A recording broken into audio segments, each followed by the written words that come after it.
Oke, kita lanjut ke konstruktor dan destruktor ya teman-teman. Mudah-mudahan aku nggak salah sebut nih. Ya, mohon dimaklumi, memang terus sakti itu jelek banget bahasa Inggrisnya.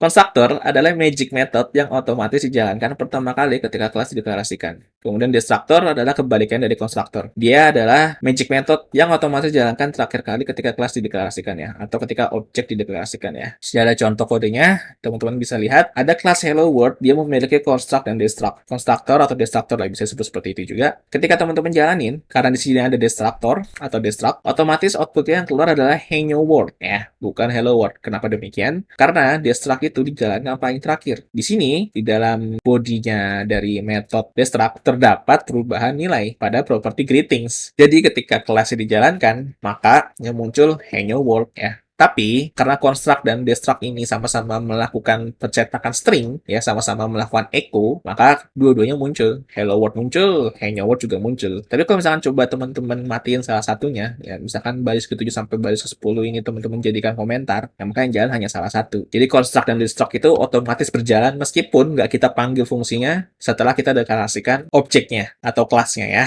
Jadi baris 19 ini kita ketik di glot.io, kemudian kita execute, nanti mereka akan otomatis mencetak keduanya. Teman-teman coba otak-atik sedikit demi sedikit aja ya kalau misalnya teman-teman belum paham terkait konstruktor dan destruktor. Yang jelas, gampangnya adalah konstruktor pasti jalan duluan dan destruktor itu pasti jalan paling belakangan. Sederhana aja seperti itu. Oke, itu untuk konstruktor dan destruktor. Kita lanjut ke inheritance ya, supaya video ini nggak terlalu pendek juga.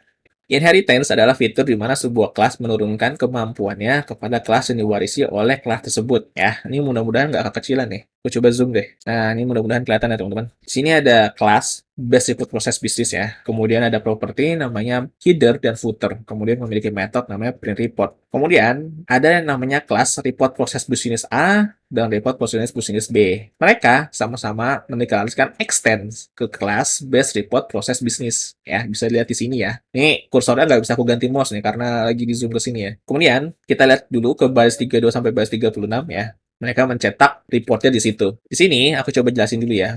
Sedangkan analoginya seperti ini. Terdapat dua departemen di dalam satu perusahaan ya. Mereka sama-sama perlu mencetak laporan gitu loh. Kebetulan laporan yang mereka buat itu penyelesaiannya mirip gitu loh. Sehingga programmer untuk merealisasikan aplikasi yang dapat membuat laporan tersebut cukup membuat base report proses bisnis saja. Dan katakanlah antara klien dan programmer itu sudah ada banyak interaksi ya. Jadi ada apa aja sih di dalam laporan itu? Di dalam laporan itu hanya ada header dan hanya ada created by siapa gitu loh. Dibuatnya laporan ini oleh siapa gitu loh. Katakanlah seperti itu ya. Sederhana aja ya. Kita nggak bikin kasus yang kompleks untuk penjelasan dasar seperti ini ya. Dan akhirnya programmer itu membuat base class untuk dua kelas pada aplikasi untuk membuat laporan tersebut. Nah, kebetulan Departemen A itu headernya perlu diganti ya. Katakanlah base header awalnya itu kita kayaknya Creative Studio.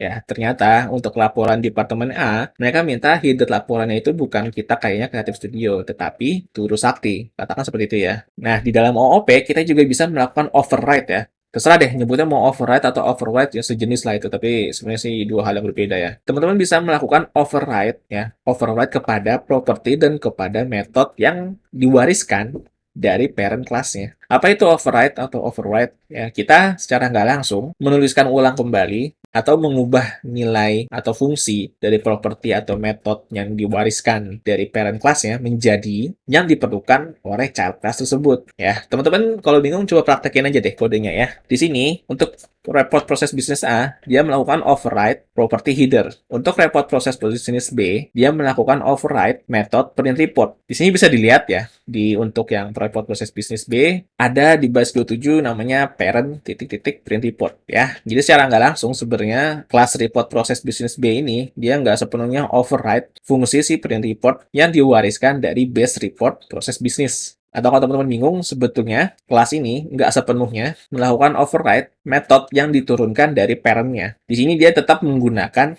method yang ada dari parent-nya ya. Kemudian setelah metode dari parent-nya itu sudah berjalan, dia tambahin satu lagi yaitu echo atau cetak string reviewed by Turu Sakti. Ya, jadi Katakanlah si departemen B ini, dia ada tambahan satu proses yaitu perlu direview dulu laporannya gitu loh, sebelum dicetak ke dalam cetakan digital gitu misalnya ya. Dan akhirnya muncullah di sini Echo Reviewed by Turusakti. Ya, tapi mudah-mudahan teman-teman nggak bingung sih terkait override ini ya. Jadi kalau misalkan teman-teman hapus baris ke-20-nya, terus teman-teman biarin ya nanti otomatis baris ketiga ini dia akan menghasilkan cetakan yang headernya kita kayak Creative Studio dan footernya created by Pak Bos. Jadi sekarang nggak langsung sebetulnya override itu kita mengubah nilai yang diwariskan dari parent class-nya dengan nilai yang kita deklarasikan di child class-nya. Nah, yang namanya override itu harus sama ya. Jadi kalau misalkan yang mau kita override itu property header, maka ya kita deklarasikan di child-nya ya property header juga.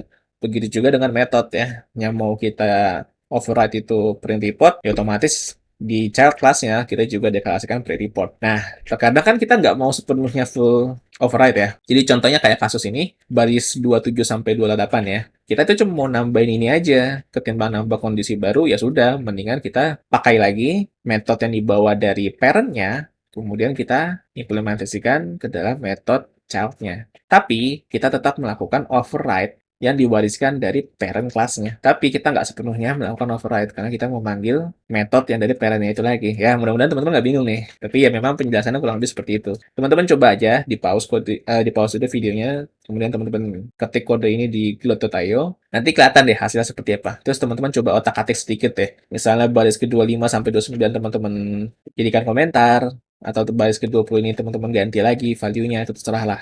Cuma yang jelas inheritance itu sifatnya seperti ini, dan OOP ketika kita akan menggunakan fitur inheritance kurang lebih sepowerful ini. Kenapa aku bilang sepowerful ini? Ya, karena memang ini jadi bikin kita gampang banget buat ngoding gitu loh. Kita nggak perlu melakukan modifikasi kode terlalu banyak, atau kita nggak perlu melakukan copy paste kode yang berulang kali gitu loh. Jadi cukup kita tinggal panggil parent-nya aja, kemudian kita tambahin echo di sini. Katakanlah goalnya seperti itu ya, simple gitu. Kan kelihatannya jadi mudah banget ya, lebih clear juga kodenya. Kita nggak melakukan copy paste lagi nih, baris ke-11 sampai 14 di baris 27 gitu, ya kan?